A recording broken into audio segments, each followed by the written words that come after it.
ஆத்ம வணக்கம். ஆத்மபிதா சுவாமி சிவானந்த பரமஹம்சர் அவர்கள் அருளிய பஞ்ச பிராண பிரதிஷ்டை. கட்டி நிறுத்திய பொம்மைகளாகும் ஈஸ்வரன் என்று வைத்து நாம் பூஜிக்கின்றோம். அது எவ்விதமென்றால், நம்முடைய கை விரல்களை சேர்த்து குழியாக பிடித்து நிறைய பாயாசம் விட்டு பிடித்தால் அந்த பாயாசத்திலிருந்து நீர் கை விரல்களினுடைய 5 சந்துகளின் வழியாய் புறங்கை தண்டின் மேலாக முழங்கை வரை ஒழுகிக் கொண்டிருக்கிறது. அந்த நீரை நக்க வேண்டும் என நினைத்து கையை கவிழ்த்து பிடித்து புறங்கை தண்டின் மேலே ஒழுகுகிற நீரினை நக்கும்போது கையில் இருந்த பாயாசம் போய்விடுகிறது. மறுபடியும் நக்குவதற்கு நினைத்தால் நீர் இல்லை. காரணம், பாயாசத்தில் இருந்தாகும் அந்த நீர் ஒழுகிக் கொண்டிருந்தது. அந்த நீரை மோகித்து பாயாசத்தை பாராமல் புறங்கையில் ஒழுகிய நீரை நக்கிய பொழுது அந்த நீர் ஒழுகிக் கொண்டிருந்த பாயாசம் போய்விட்டத நிமித்தம் பாயாசத்தினுடைய ருசி அறியவில்லை.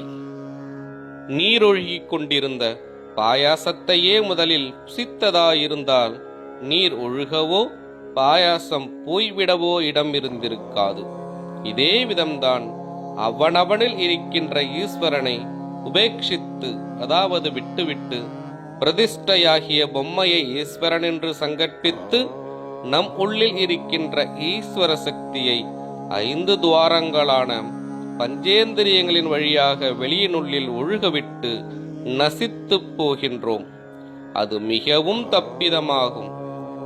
எவ்விதமென்றால், நம்முடைய இருதயஸ்தானமாகிய புருவ மத்தியத்தில் இருக்கிற ஈஸ்வரனிலிருந்தேயாகும் சக்தி ஒழுகிக் கொண்டிருக்கிறது.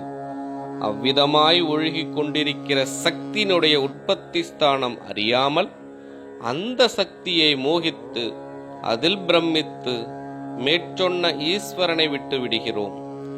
ஈஸ்வரனிலிருந்து ஒழுகிக் கொண்டிருக்கிற சக்தியை மோகித்ததால் ஈஸ்வரனுடைய நிலைமையை அறிவதற்கு முடியாமல் போயிற்று.